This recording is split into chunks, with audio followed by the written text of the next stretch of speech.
So here's a sitch on the ATL box score today. We get into a Braves, Players, and Playaz special. If you're a longtime Braves fan, you're definitely going to enjoy this one. And then we have Mike Brumagin on the show to talk all things NBA and even the future for John Collins and get his thoughts and opinions on his future. And does it look bright for the Atlanta Hawks? This is the ATL Box Score Podcast, Atlanta's newest sports podcast, and you're listening to Pro Style Wednesday. With starting a new podcast, people ask me all the time, Alex, where do you record your show at? Do you do it at your house? No, I don't do it at my house because of just a lot of different logistical factors. The place that I do it at is actually a place called Spaces, Midtown East.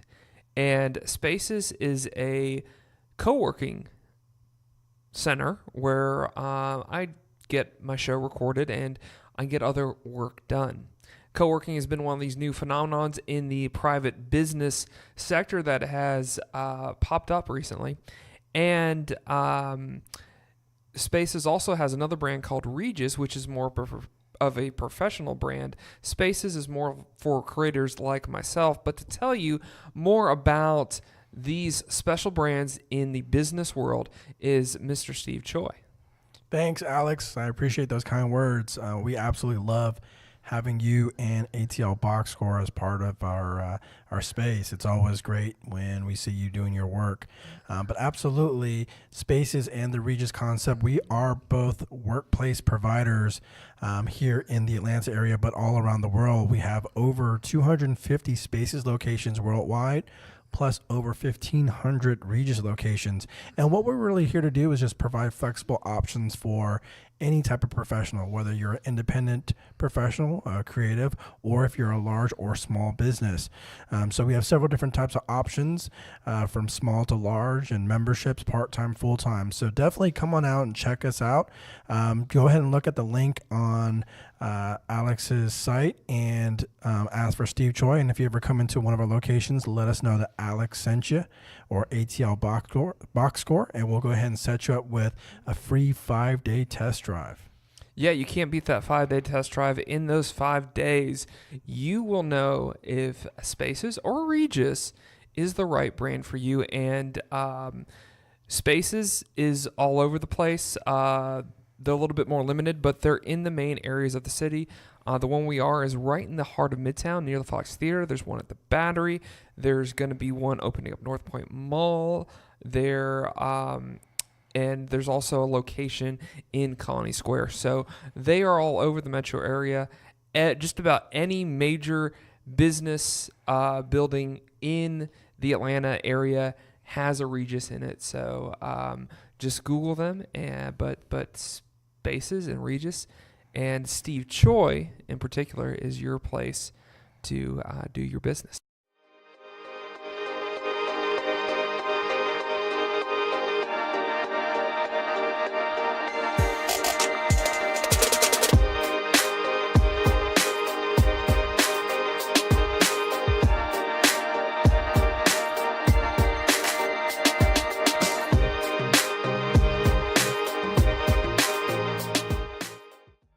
Well, it's good to know that there's a local quarterback out there that wants to win a championship at the highest level and will do whatever it takes to motivate his teammates to get that accomplished. And the guy has gone through a lot of crap recently.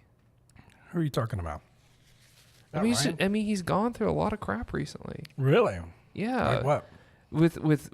With fans and with media scrutiny. Wow.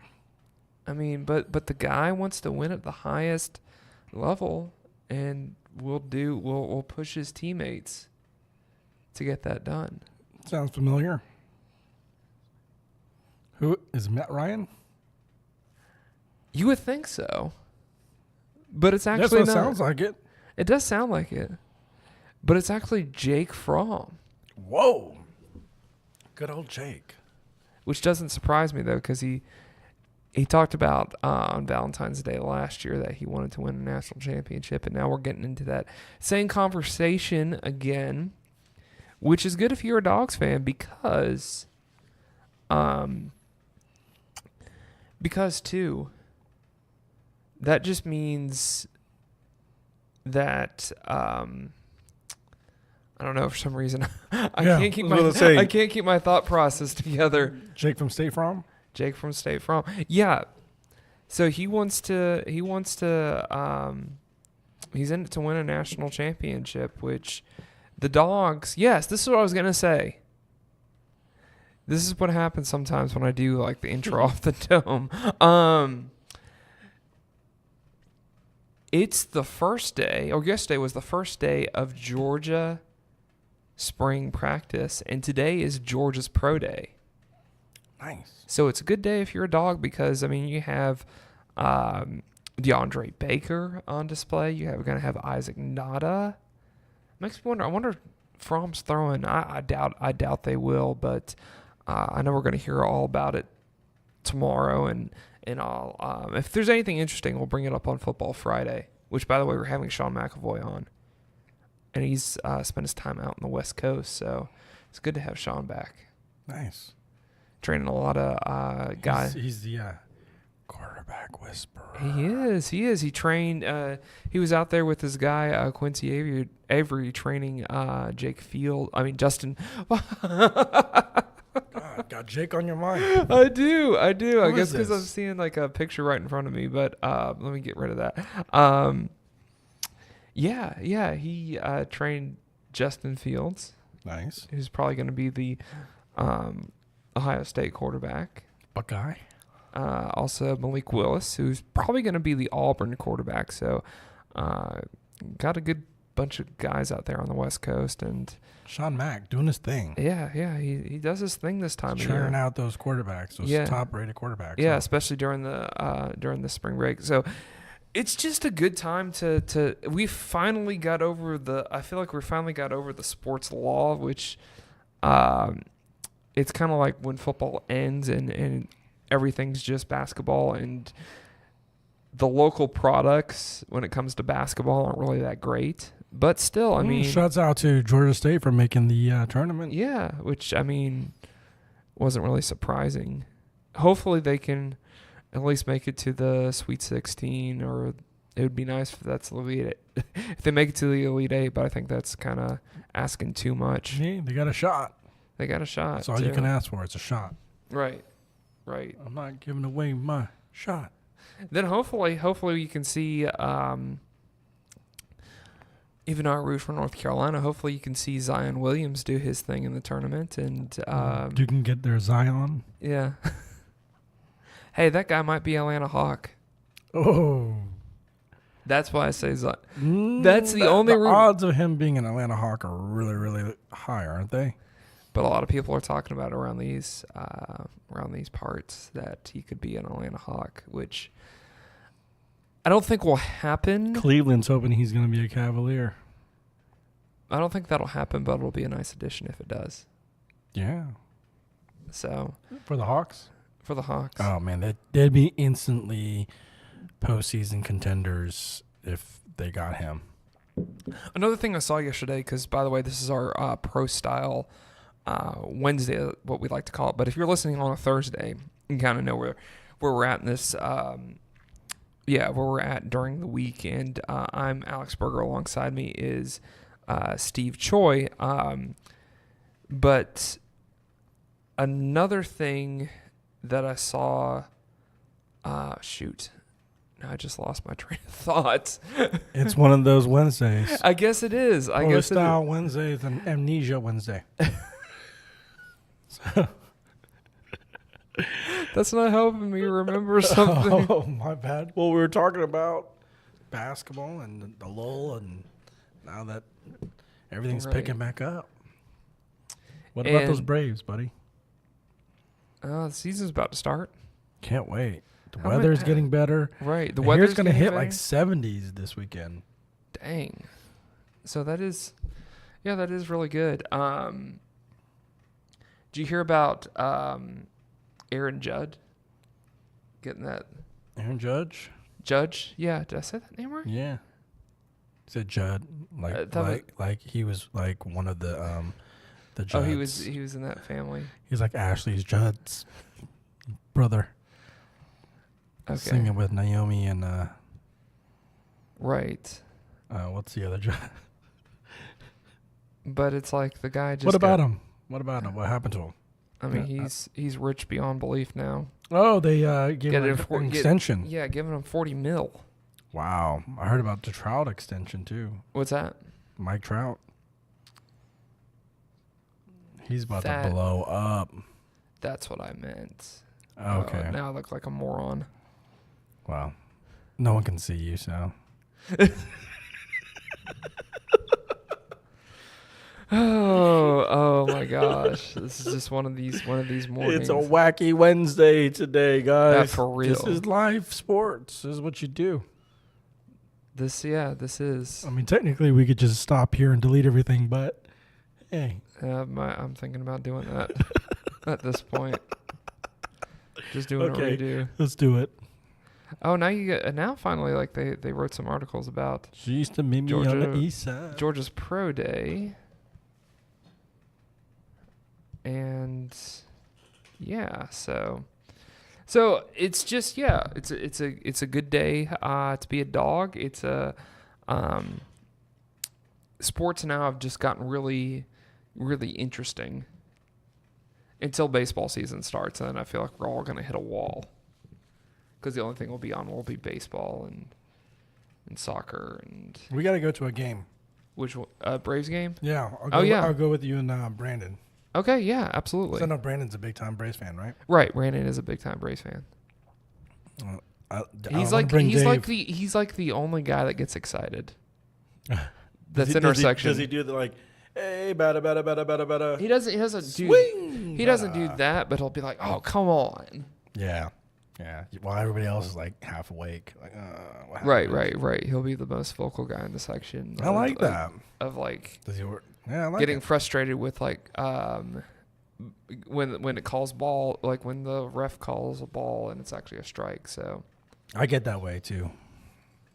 By the way, too, in case you're curious, another random thing, but Georgia Tech does start their spring practice next weekend. So just to be fair, so it's like football's in the air. You got baseball starting. Soccer season is underway. I heard from Frank's people recently that Frank does actually want to come back on the show. Wow. He's just going to have to he's going to work on his English for us, so. Ooh. Whoa. Oh, Frank DeBoer. I mean, the man could have been like a GQ model for the rest of his life, I feel like. I mean, he's a good guy. Well, hopefully they start turning it around because his nickname's going to be Frank the Booze. It's just like I said before, it's just a transitional time. I think it'll pick up halfway. Since it's a long season, I think it'll pick up like halfway at like the halfway point at the most. But hopefully you can start picking up at the quarter end of the season. I mean, they got a lot of talent there, so it's just a matter of time. Enjoying those wings? Loving them. Those Publix wings. I never thought Publix wings would be good wings. Somebody told me from Georgia. Okay, when I came to Georgia, I asked, I love fried chicken, by the way. And I asked, what's your favorite fried chicken? And some woman said Publix. Really? Like, even better than like Popeyes, KFC, Church's. She was like, hands down, Publix fried chicken. And let me tell you, their wings are off the chain. I don't like Publix fried chicken. Their wings are off the chain. I'll tell you who also has good wings. Walmart. For cheap. And these are already made wings, right? Made cooked wings. Okay. Way to serve. Okay. That's delicious. Bucket Shop wings, the Bucket Shop Cafe in Buckhead. For restaurant wings, that's probably my favorite. They're pretty good. Sports and Social actually has like big wings. So if you're a big wings person, check out Sports and Social. You know what? This is free advertising that I'm doing right now. You know whose wings that I don't really care for? Whose wings you don't really care for? Taco Mac. Really? Yeah, they're not that great. To me, they're okay. I mean, they do the job. I mean, for a place that's supposed to be known for their wings, Right. it's like disappointing. Right. It's like, can I bring my Publix wings here and just drink your beer?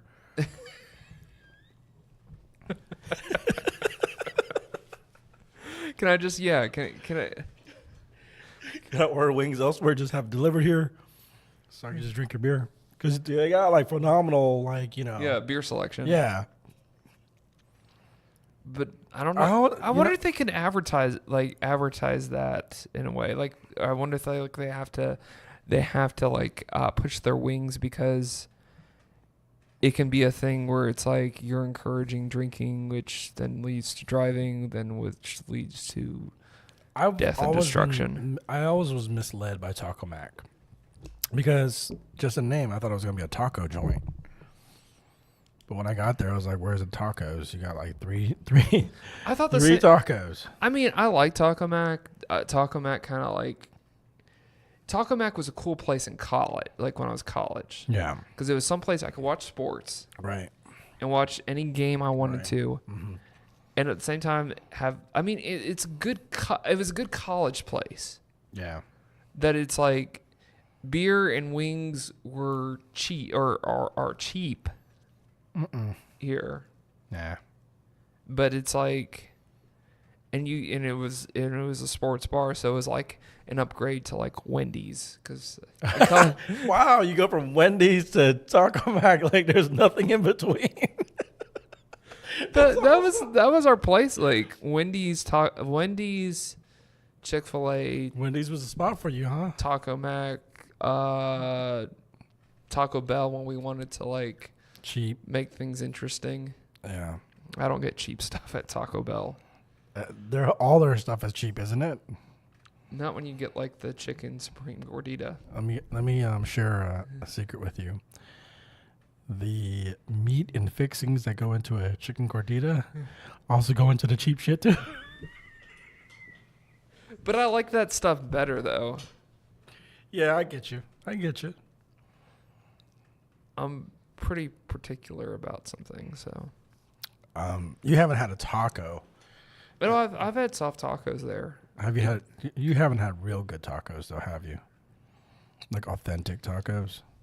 Tacos. You mean like from like a truck or something? No, just like from a good, solid Mexican place.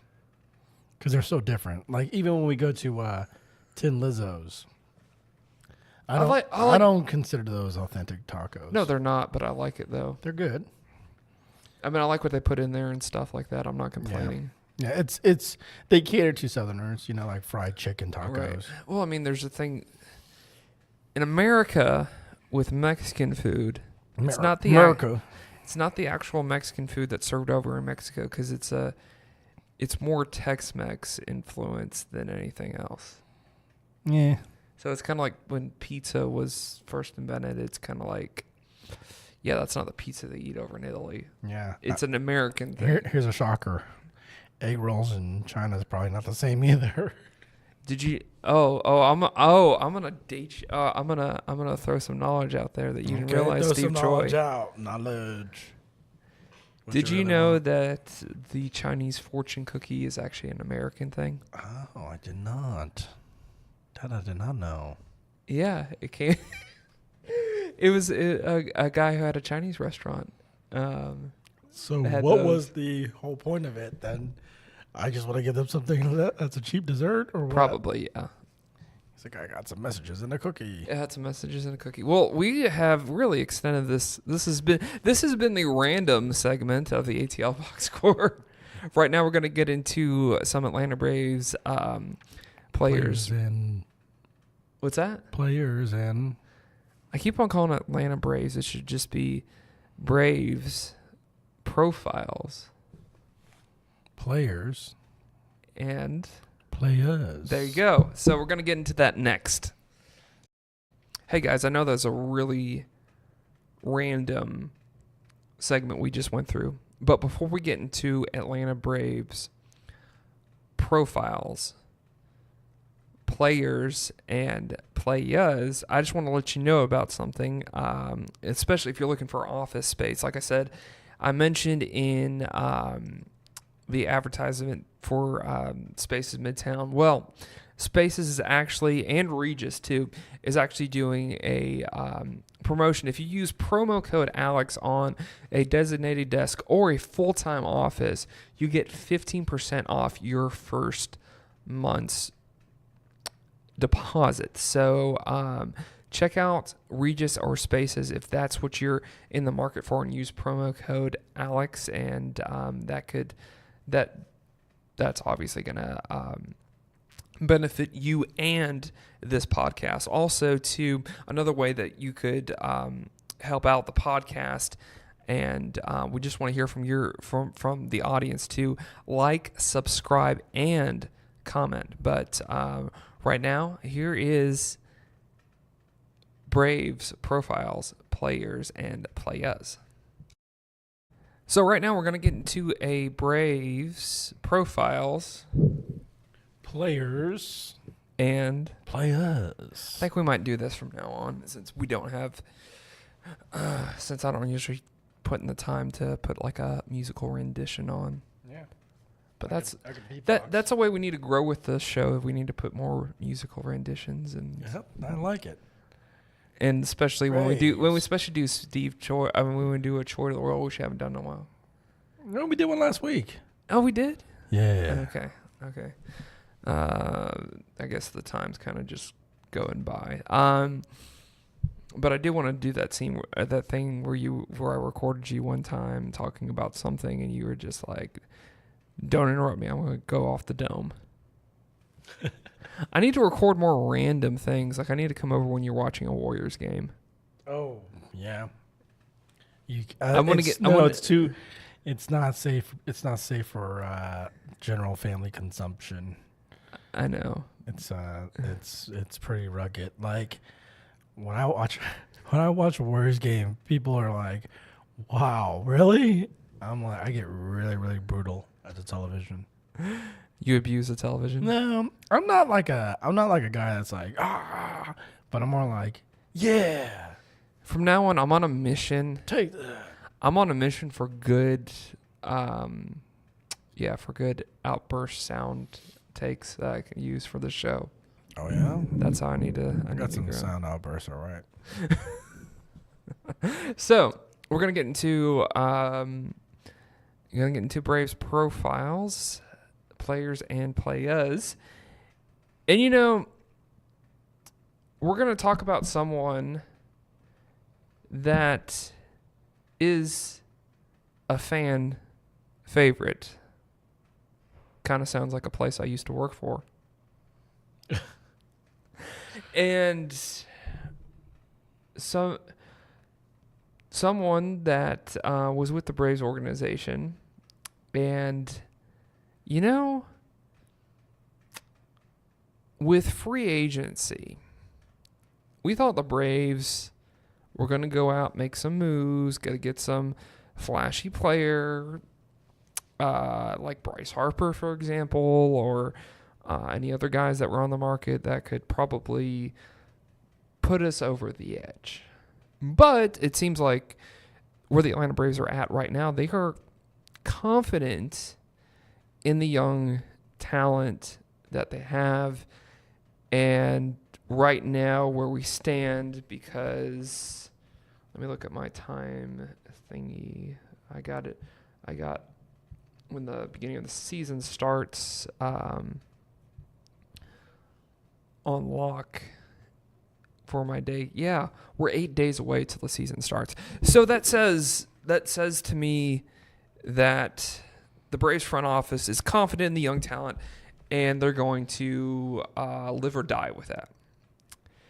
But the move that they did make in free agency was getting Brian McCann back.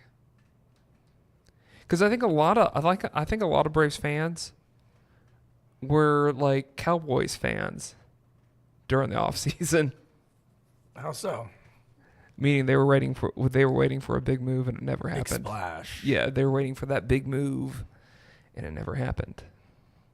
Yeah, but you felt comfortable with that because you feel like the Braves kind of grow from within organically, right? Yeah, I do. Like I said, but I think there's something to be said. A lot of these good teams do the same thing, and I think that's why the Dodgers haven't quite won it recently, because they go out there and get like the best players, and they never get time to gel. And they never get time to really develop a camaraderie. And then all of a sudden it's like, okay, let's put like 8 superstars out on the field and nothing happens, right? They get far, but they can't. Whereas opposed to a team like the Cubs, who, yeah, you had some good players on there, but they were all like organic players. Mm-hmm. Mm-hmm. Yeah, their biggest move they made was getting Manny Machado. Yeah. I mean, even the Astros. Yeah. They didn't really go out and get like big bats. They had all their players have kind of been with them. Right. Coming up. Well, speaking of the Astros, Brian McCann did play for the Astros. So yes. Not only did he play, but so did El Oso Blanco. Interesting. Do you know who that is? Yes, I do. Off the top of your head. What's that? Okay, back to the script. So, because I spent a lot of time working on this yesterday. Oh, my bad. Let's do it, buddy. Like, you're gonna work on your script. Yes. This weekend. Yes. So I feel like Brian McCann coming home. I like the coming home parts. It's the other parts that I'm a little weary about. And just to kind of go off of my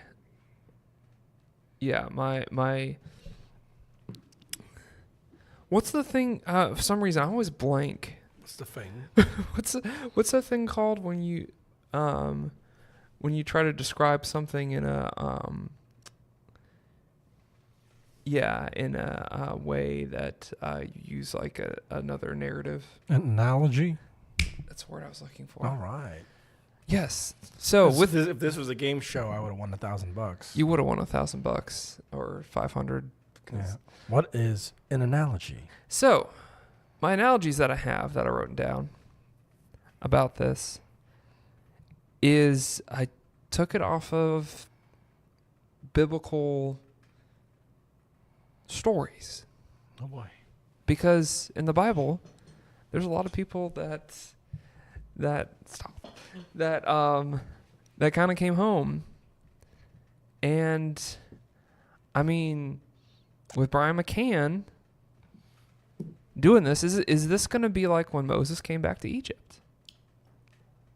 Because, I mean, Moses was out in the desert for a while. Granted, Brian McCann was with the New York Yankees. He was with the Astros that won a World Series. But a lot of the good things happened for Moses out in the desert, if you're not familiar. So, and he comes back to Egypt and leads his people to the Promised Land. I wonder if Brian McCann's going to do that. Brandon, that was for you, buddy. Also, too, I kind of wonder if Brian McCann is kind of like the prodigal son. That he comes back, when he comes back home, and he says that he's tired of making his millions and winning World Series and having to play for the Yankees and the Astros, that he just wants to come back home and wants to do something great. Brandon, that was another one for you, buddy. If you're listening. And my last thing that I think, it makes me wonder if he's going to be like King David when he stopped fighting all his wars and stuff but then he saw a good-looking shouty from his window. I'm not going to go into what that story has entail. Look it up. It's in the Bible. But I hope that doesn't happen for Brian McCann, where he comes home and he just kind of chills and doesn't really do anything for the Atlanta Braves. So I feel like there are three scenarios here that could happen for Brian McCann. That he could lead his people into the promised land. With that would be obviously winning a World Series. It seems like he's probably tired of being with other teams, and now he wants to end his career here in Atlanta as an Atlanta Brave, which, I mean, this guy was a local kid. And, won a state championship. So, he could, he just wants to come home and hopefully win a championship. Or what I hope doesn't happen is just that he comes home and really does nothing. That he's content of what he accomplished with winning a World Series with the Astros. I think at the least, though, Brian McCann this year is going to hit at least 13 home runs. 2017, he had 18. Last year, he only hit 7. So, but it's going to be good either way to see Brian McCann back in a Braves uniform. And I also believe, and this is my opinion, that team leadership from a player-to-player standpoint, I feel like went downhill with the Braves organization after Chipper Jones left. And I think one of the reasons why the Braves want to bring him on is so he can bring that team leadership, since he's been there, done that, and has a World Series ring, which I feel like that's the most effective leadership that you have in Major League Baseball, and especially with the Braves organization. Go ahead. No, I agree. McCann is the man. I feel like every team needs that sort of centerpiece guy. I think Freddie Freeman kind of took on that, that role after McCann left. But, whether or not he plays great or he is active, you're right. It's great for fans who remember him to come out, and it gives them a reason to continue to root. And then it also, calms. I think the fact that he has gone out and won a World Series ring now, he now brings back experience. Brian McCann reminds me of, I don't know which biblical allegory this may apply to, but this is a Steve Choi one. But he reminds me of the kid who left home and got to explore the world, went to the big city, New York, got to do some stuff in New York City, shave his beard, and then he went to Houston, where he found success, and now he's coming back to share with these Georgia buddies. This is what happened out there. This is what the world's like out there, guys. So he's gonna go ahead and share his wealth of knowledge and experience, and I think overall it's a positive thing. Mm-hmm. Mm-hmm. Well, that has been a Atlanta Braves players and Playaz. Yeah. So good to see Brian McCann back in the Braves uniform again. Before we bring Mike on the show, I just want to let you guys know,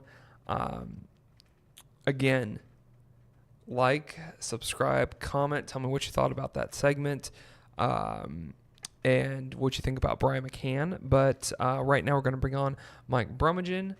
So also, too, I did mention the 15% off if you get a designated desk or full-time office with Spaces and Regis. So go check that out. Have that in the show description. But right now we're going to bring on Mike Brumagin to talk about the NBA and what's going on in the league. So if you're an NBA fan, you're in the right place. This is the ATL Box Score podcast, and you're listening to Pro Style Wednesday. Now we just want to bring on to the ATL Box Score podcast Mr. Mike Brumagin from CNN Sports to talk everything NBA with us today. And Mike, how are you doing today, man? I'm getting over a bout with bronchitis.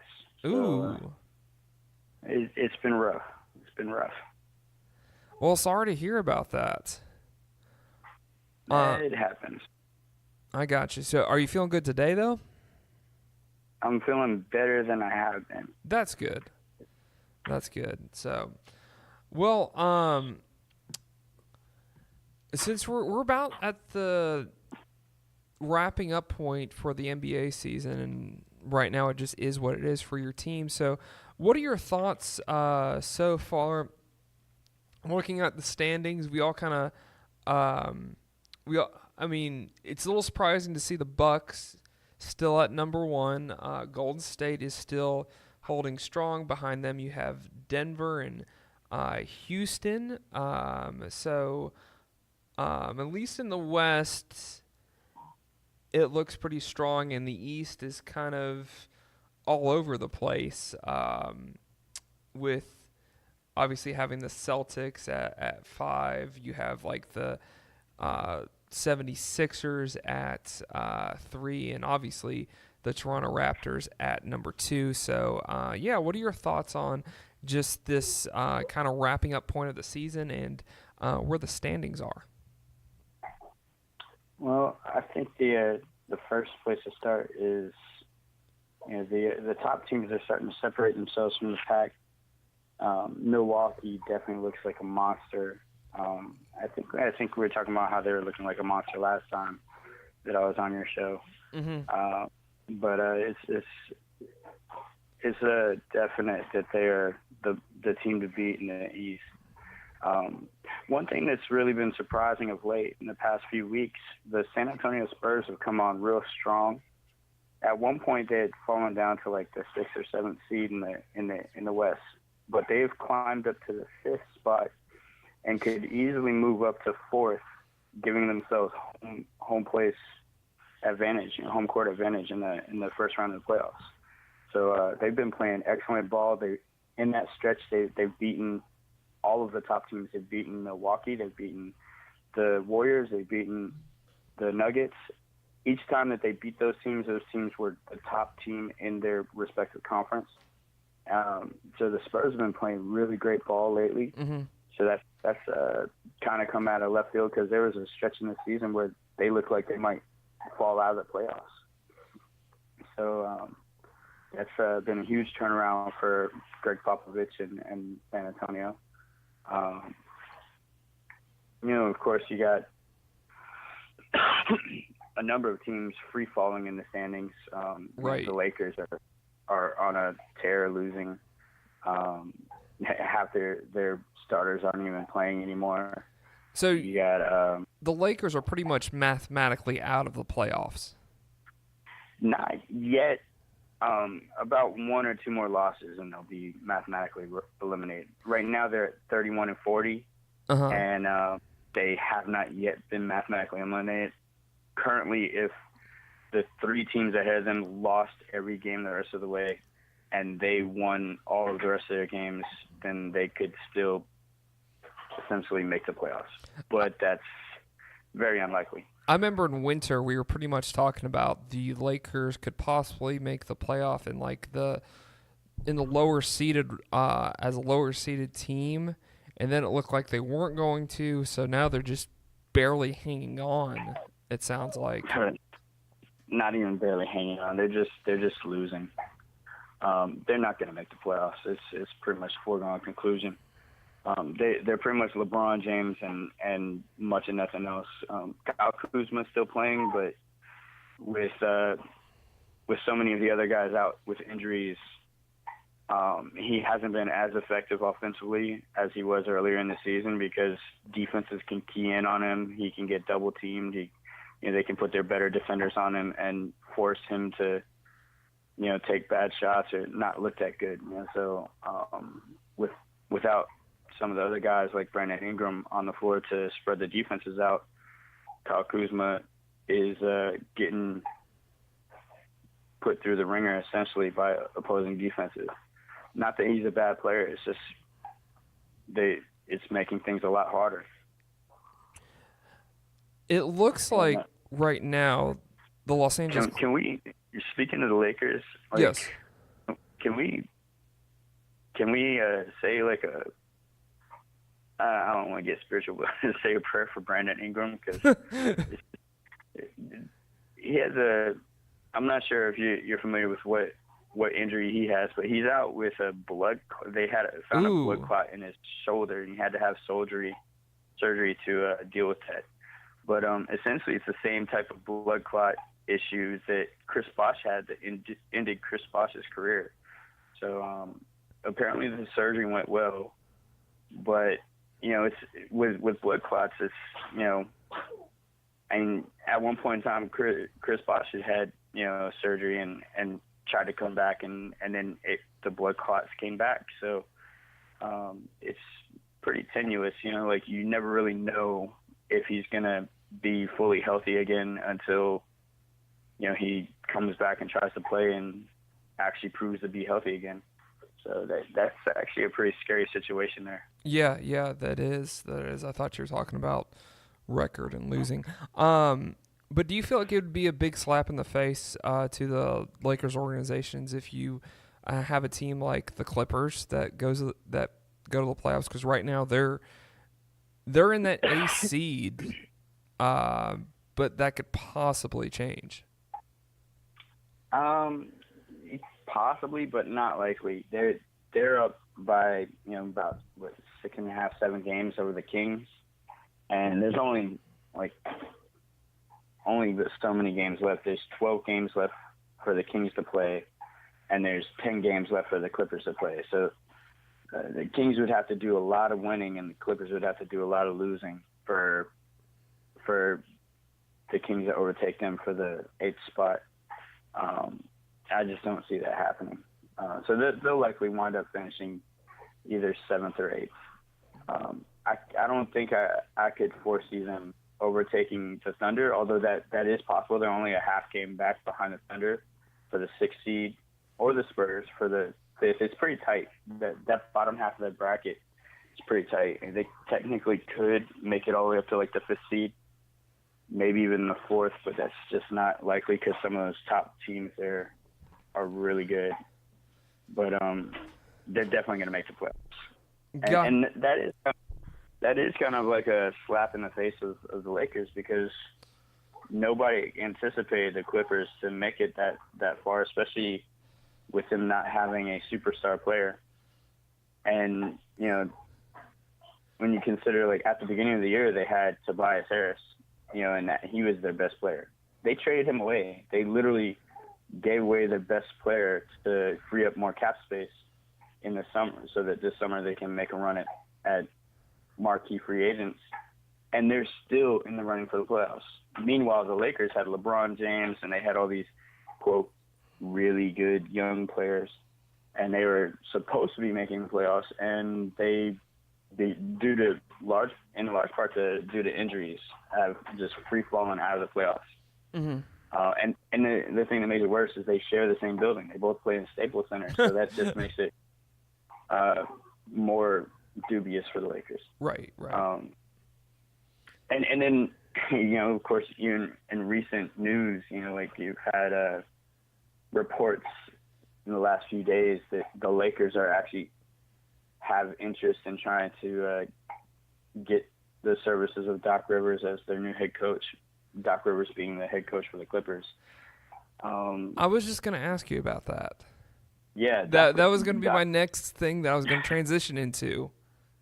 Yeah, Doc Rivers actually has 2 years left on his contract with the Clippers. He recently signed a contract extension, so he's still under contract with them for 2 more seasons after this year. And the only way that they would be able to make that work, if there actually was legitimate interest, they would have to trade away draft assets to the Clippers to be able to acquire the Clippers' current coach. And that really doesn't make sense, since you need those assets to be able to try to make a big trade in the offseason, like trying to get Anthony Davis. Right. And then, of course, last night, Doc Rivers himself pretty much squashed the whole rumor. He said, quote, "Well, I have a job and the Lakers have a coach, number one, and I'm going nowhere. I can tell you that straight up in front. I'm going to be here until Steve," referring to the owner, "says get out. I plan on being here a long time." And to his credit, there's no reason why he should leave. They've been playing really, especially since he gave up his control of the team as general manager. Once he pulled back on his duties and focused solely on coaching, they've been playing excellent ball. So it really wouldn't make a lot of sense for him to move on. They're going to have a lot of cap space. They'll have the opportunity to try to sign 2 max contract free agents this summer. So why would you want to leave that kind of scenario? You're already playing better basketball than the Lakers. You're looking to be in the playoffs. You're in LA. You're a destination city. You have one of the best head coaches in the league. Why would you leave that to go to the Lakers when you have just as good a chance of building a championship contending team for the Clippers? Right.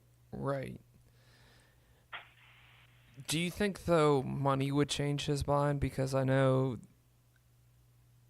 LA could probably throw a lot of money at him. I doubt it. Not that LA wouldn't be willing to spend a lot of money on a coach, but considering he's already under contract, they would probably have to offer him a lot. Gotcha. I imagine he's already making like probably north of 10, 11 million a year. Mm-hmm. So yeah, and the other thing with the Lakers is they're expected to fire Luke Walton in the offseason, but Luke Walton has some years left on his contract. So when they fire Luke, they will still be paying Luke.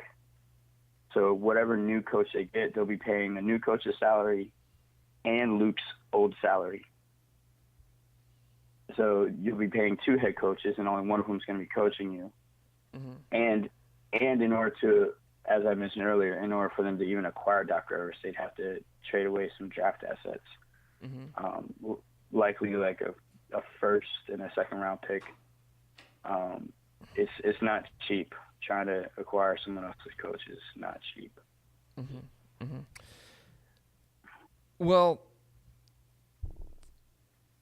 I remember you talked about Doc Rivers wanted to applaud, wanted his fans to applaud Dirk Nowitzki. Now, Dirk Nowitzki the other night just passed Will Chamberlain on the NBA all-time scoring list, and I think it's 6th place. So what are your thoughts on Dirk Nowitzki? Because it seems like this is this his retirement year, or do you feel like he's going to have another couple of years left?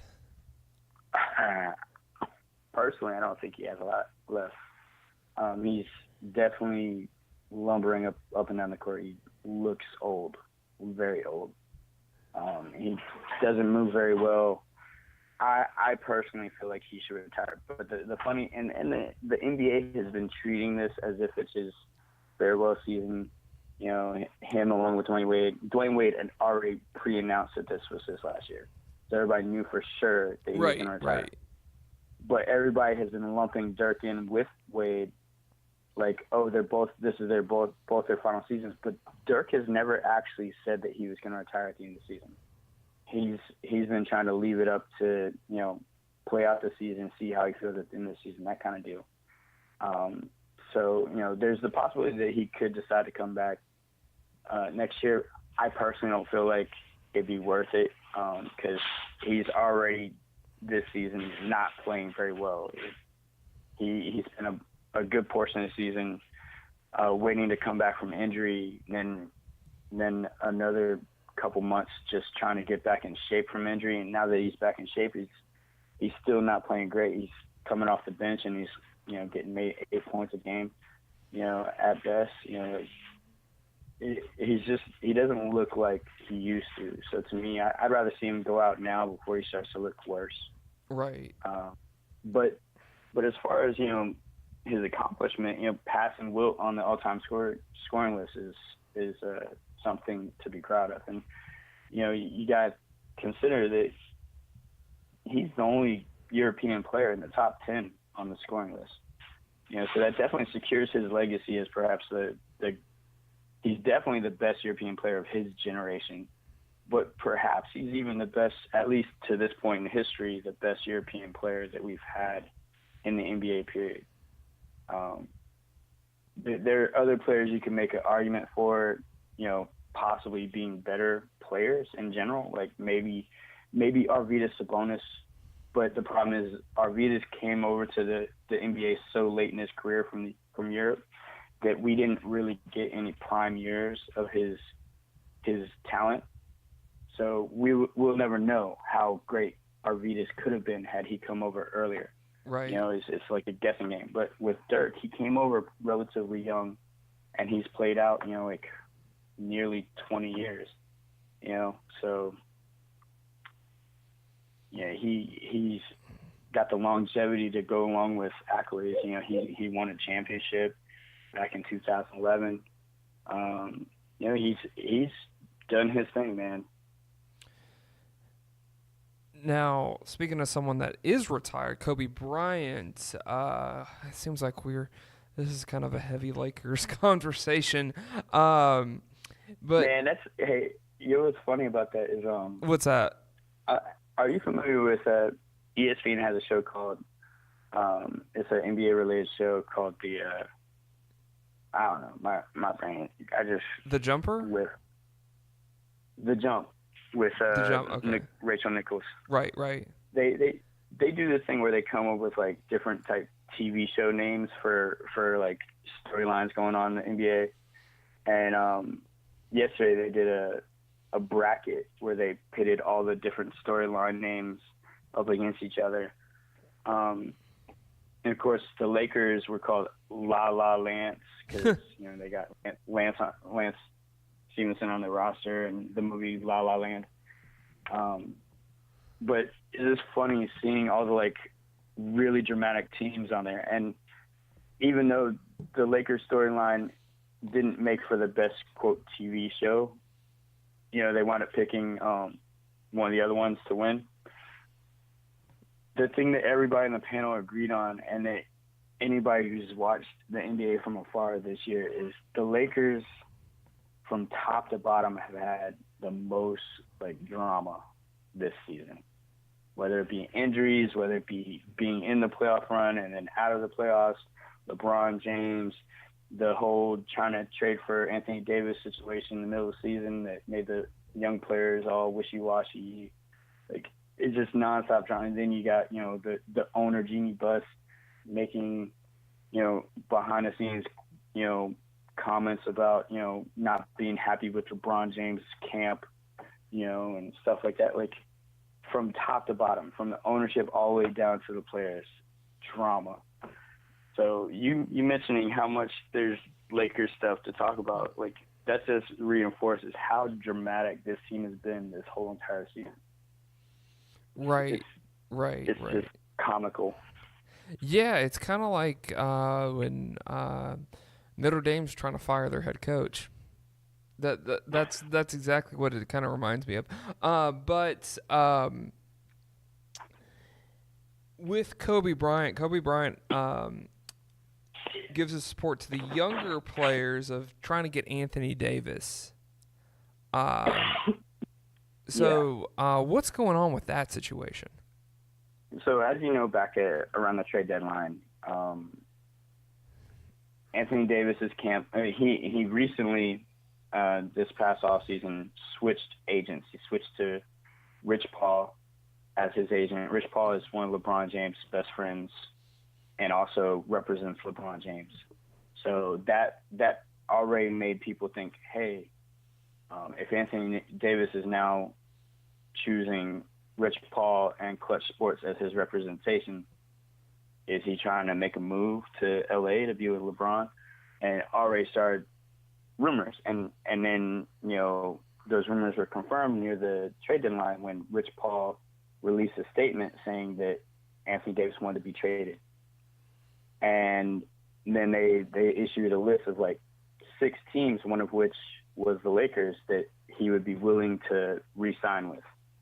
And, they basically gave the Pelicans a 10-day window to try to pull off a deal before the trade deadline. It didn't happen. The Lakers, meanwhile, were wanting to try to make a deal because during that time, their biggest threat to trying to get Anthony Davis was the Celtics, and the Celtics could not make a trade for Anthony Davis due to Kyrie Irving being on their roster. So reporters asked LeBron James after one of the games, how would you feel about playing with Anthony Davis? And he responded, honestly, and just said, hey, I would love to play with Anthony Davis. I mean, who wouldn't? Think about it. The dude's one of the top 5 players in the league. So it'd be silly not to. But just because he honestly said that he would want to play, everybody took that to mean that he's helping to orchestrate this whole trade thing, and that made the rumors even more ridiculous. And then that put a bunch of pressure on the young players on the Lakers, because they knew in order for a trade to be made, all of them would be getting traded. And so then they started playing poorly because it was all in their head, and all that junk happened. No trade ever happened, but it had its negative effect on the Lakers roster. It had its negative effect on the Pelicans, because then everybody's disgruntled. They're like, Anthony Davis doesn't want to play here. We don't want to play with him. But then they gave him minutes restrictions, so he's still playing, but he's not playing a lot. Mm-hmm. So it's just been a really ridiculous, non-stop, ongoing thing the whole season, pretty much. Mm-hmm.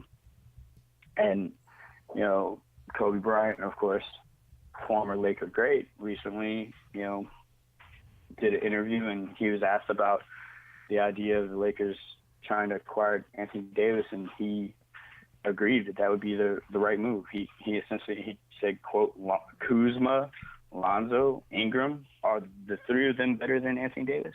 No. Ciao, bye. Anthony Davis is one of the best players in the world, not currently in history. It's like he just, like, in that statement alone, he confirms, like, Anthony Davis is so good. It doesn't make any one of those 3 players, much less the 3 of them combined, worth keeping. Mm-hmm. Gotcha. I just want to get into this awards race that's going on for MVP, Rookie of the Year, Coach of the Year. With the MVP, you have Giannis going against James Harden. How do you feel like that's going to shake out? I would probably say, if I was betting, I would probably go with Giannis over James Harden.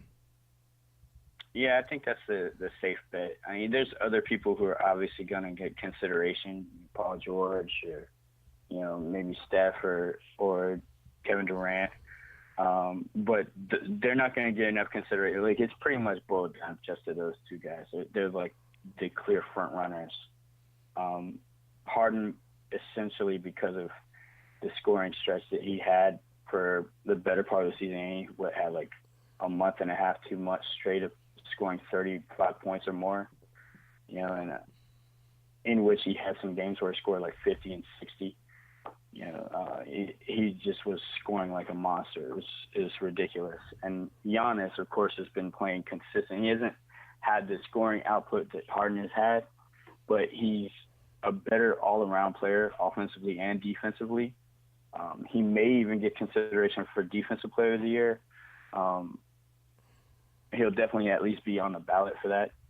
But he's better on both sides of the ball than Harden, and he's on the better team. His team is tops in the East, and for most of the season, they've had the best record in the league, or been up there for best record in the league. So, generally, historically, the MVP award goes to the best player on the best team. When it comes down to like a tight race, they'll give it to the guy on the better team. So, if you're going with that kind of thinking, Giannis seems like a sure bet, or at least, a fair bet, Right. to be the MVP. Right.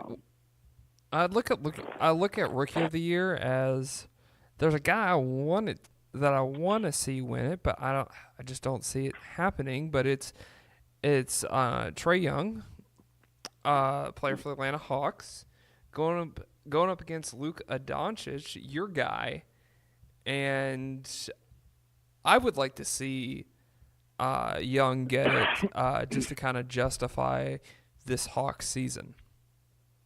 Yeah, I don't see it happening. I knew you were going to say that too. I knew you were going to say that. All right, because when you look at their numbers and you compare, Trae Young has played better since the trade deadline, which means he's and by better I mean he's done better as far as points and assists, and 3-point percentage. Just like those key statistics, which are pretty good statistics to be playing better in. But Luka has been more consistent the entire season. So, like, to me, I don't see any way that the people voting on the award would give it to Trae Young for only playing better statistically in a few areas for just part of the season. Even though it's more recent, and this whole idea of recency bias, that's why he's even being considered as a threat to the award. For most of the season, it's been a foregone conclusion that it was Luka's to lose. And the only reason why Trae Young's name popped up back in the conversation is because he's been playing so well recently. But, and he had that one stretch where he had, 3 straight games where he had 30-plus points. He's just playing really well. But I just don't see him winning because he hasn't been consistent the whole season. Luka's been consistent. He hasn't had as many, huge scoring output games like Trae has, with like 35, 40 points. But Luka has played consistently the whole year, averaging about 23 points a game, averaging 8 or 9 rebounds, 6 or 7 assists. He's putting up rookie LeBron James type numbers, which is, and Luka is actually a better defender than Trae Young. Neither one of them is a good defender, but Trae Young statistically ranks among the worst point guards in the league defensively. Dang. Luka is about average. So I'll take an average defender over a last in the league defender any day. And then Luka, he's racking up triple doubles. He's had 5 triple doubles this season. So to me, it's not even. And if you look at the full season, you look at their statistics for the full season. The only statistic that Trae Young is better than Luka in for the full season, pretty much, is assists. Luka is better in every other metric, especially when you look at advanced metrics, player efficiency rating, and things like that. Luka beats Trae Young in every advanced metric. So there's no arguing over who's the actual better player has been for the entire season. Right. So to me, it only makes sense that Luka wins the award. But kudos to Trae Young. He has played really well the last half of this season, and he's definitely shown that he is a player worth keeping. And he as long as, knock on wood, health, because injuries can happen to anybody, but and that's for Luka as well. But knock on wood, this could be a win-win trade. For the Hawks, it really is going to depend on what they're able to do with the draft pick that they get from Dallas.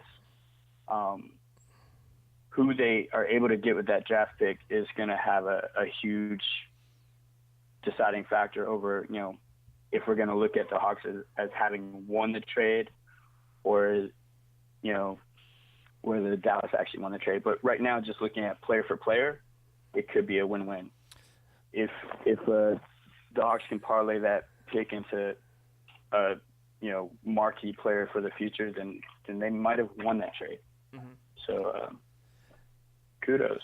Just real quick, Coach of the Year, Doc Rivers and Mike Budenholzer. I actually like both of these guys. Yeah, there's a couple other guys who could be in contention. Right, like Steve Kerr. But yeah, who do you like for this Coach of the Year race? Personally, I like Doc Rivers just for what he's done with a team that's got lesser talent. They don't have any superstar players.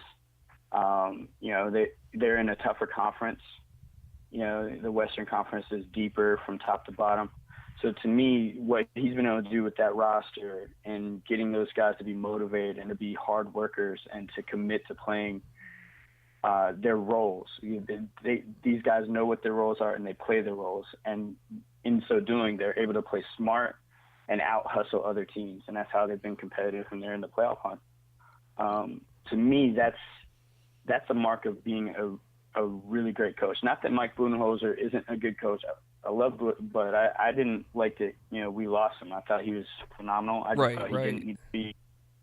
I didn't like that we gave him too many hats. Like, he was great to just be the coach. When we had someone else as president and general manager, and he could just focus on coaching, things were great. And then once he had to take those other hats, it just got to be too much.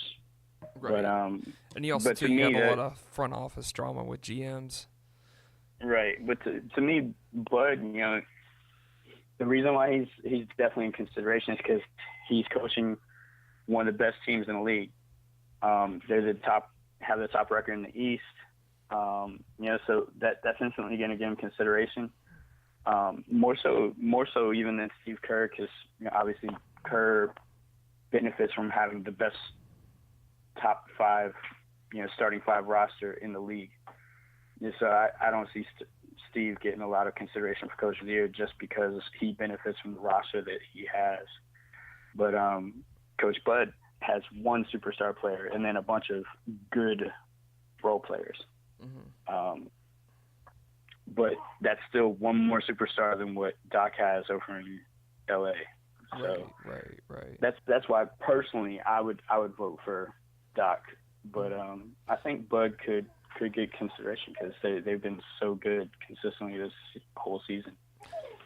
Well, just to kind of wrap up this conversation, because we usually talk about the Atlanta Hawks at the end of this conversation, a guy that's been getting a lot of local attention, and it seems like the sky's the limit for this guy, has been John Collins. I just want to get your opinion on John Collins because he had a good, solid game last night against Houston. Obviously, the Hawks lost to the Rockets, but got 20 points out of it, and he usually gets into that average when he plays good teams. I mean, the last time, obviously, he played the Rockets, he got 20 points in that game too, but you see a lot of potential with John Collins.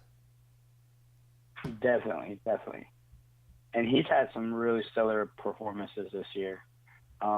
His rookie season was pretty good. You look back last year, but the thing about his rookie year is like he didn't have as much flash as far as he didn't show the signs of being this good of a scorer. Right. Because his, mostly what we saw was the high flying dunks his rookie year, because he can fly, he can get up. But this year, and I think you have to give some of the credit to Trae Young, because Trae Young is such a good passer, and he's so good at picking apart the defense and finding the spots for other guys. So just to go back to our previous point about the rookie of the year, thing. That's one of the things about Trae Young that makes him so special is his passing. And I think that John Collins has benefited the most of anybody on that entire roster.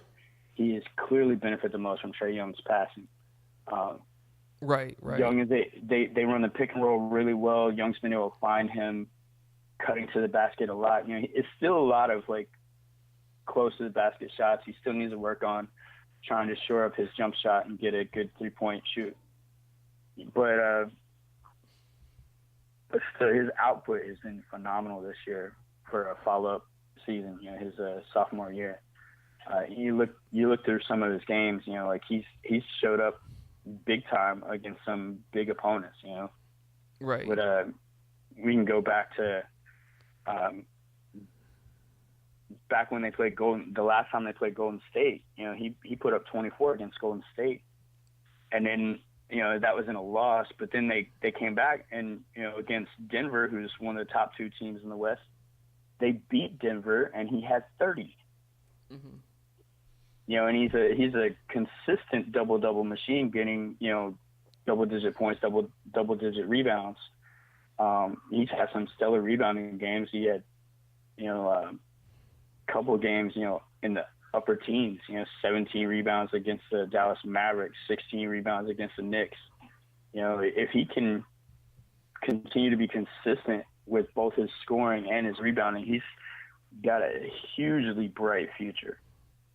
Just some other really great games to highlight. 21 points and 14 rebounds against the Raptors. Raptors are one of the top 2 teams in the East. And that that game they only lost by 3.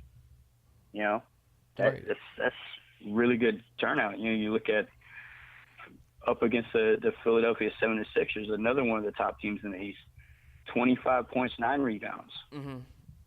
Against the Milwaukee Bucks, he got 11 rebounds, and the Bucks are big, rangy, and long. You got Brook Lopez, Giannis Antetokounmpo.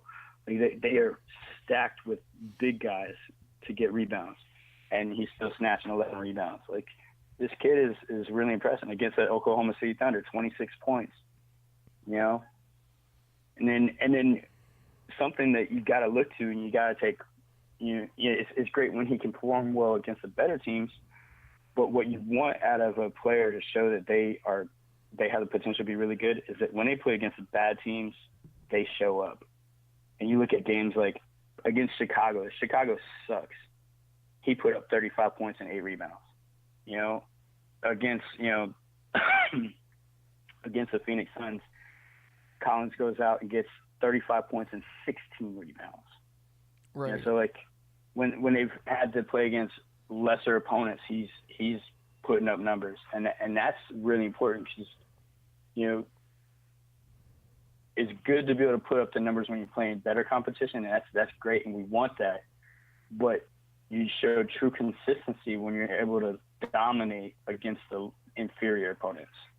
So it really shows that he's got the potential to be a really great player. He still needs to polish up some aspects of his game, but he's got a really bright future, especially with Trae Young passing. Yeah. That's going to be a very dynamic duo. I hope they lock him up to an extension soon. I don't know when his contract is due up. I could look into that, but they need to make sure they lock him up and keep him. Yeah, especially if we're trying to keep Trae Young long term. Yeah, keep those 2 guys together. Yeah, totally agree with that.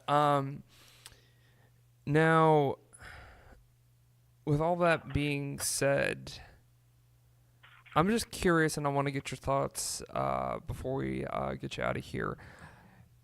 Where do you think Zion Williams is going to end up? Well, the team with the worst record in the league is the Knicks, but historically, the team with the worst record doesn't always get the top pick. Especially this year, the way the new draft lottery rules have worked is to try to help curve tanking.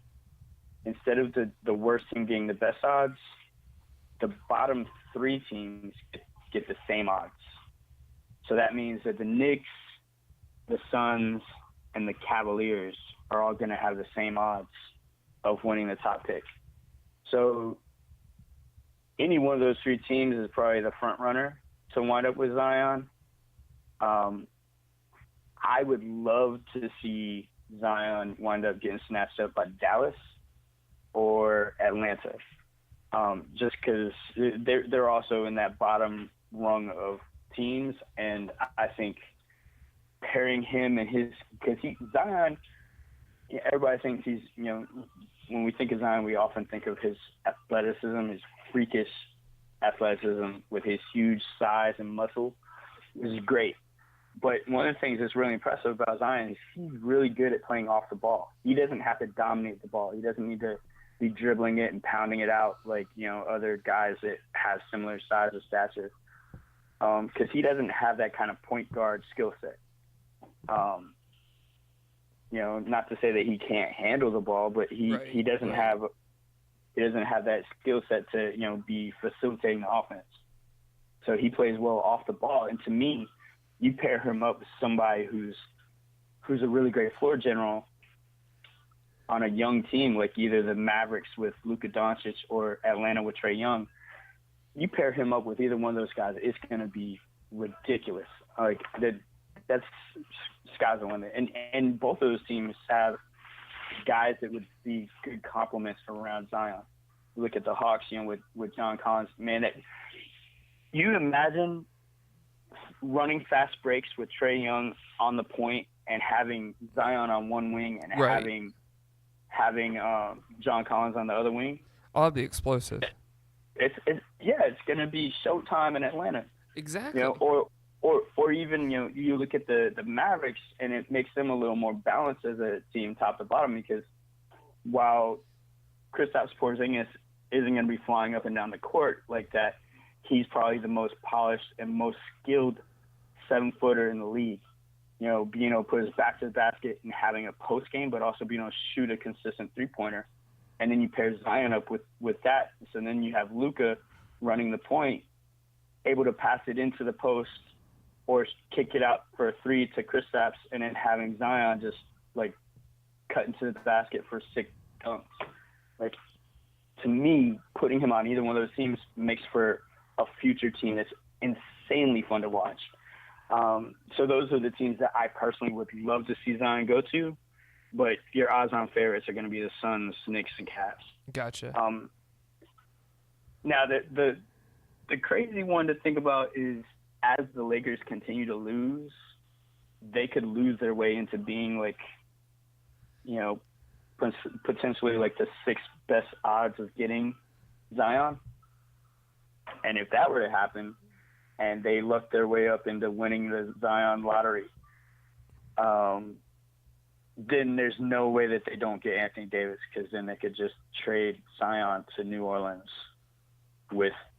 they wouldn't even have to throw all of their young guys in that deal. They could trade like 2 of the young guys in Zion and be like, peace, y'all out. We got Anthony Davis. And that could be a game changer for the Lakers. So, it's going to be fun to see what happens with the lottery when that comes around, because it will change the whole future of the league. Because not only with Zion, it's a deep draft. You got R.J. Barrett from Duke. He's going to be a solid NBA player. Ja Morant from what team was that? Gosh, I need to watch my college basketball. He's in the tournament. I forget what team it was. Ja Morant. But if you've seen him play, this kid is phenomenal. He's going to be a star. He plays for Murray State. That's the name of the team. Gotcha. So it's not like a big-time team, but because he's so – like, a lot of people figure they'll make it to the Sweet 16 just because this singular kid is so good. Right. So you got like a good, 3, 4, 5 guys at the top of the draft who are all going to be really special. So if any one of these teams, if you wind up with a top 5 pick, you're going to come away happy. Sure, everybody wants Zion, but this is going to be a pretty good draft. It will be, yeah. Well, thank you, Mike, for being on the show. Definitely would love to talk more draft stuff with you as that situation kind of develops going into around the summertime. So, where can we reach you at on social media? At Brumagin on Twitter. Cool. Well, thank you very much for being on the show today. Mhm. It was my pleasure, man. Well, thanks. I just now remember the thing that I was talking about when at the beginning of the show when I had something on my mind and I just totally forgot about it. Tuesday was Alabama's Pro Day. And since it's Alabama's Pro Day, it's kind of like Georgia's Pro Day. Everyone comes out to see all the players and a lot of big-time NFL names. Well, Bill Belichick usually comes out to that particular Pro Day. I'm assuming he's going to be at Georgia's too, since the Patriots the Patriots draft a lot of Georgia, Alabama players. But he was at Alabama's Pro Day.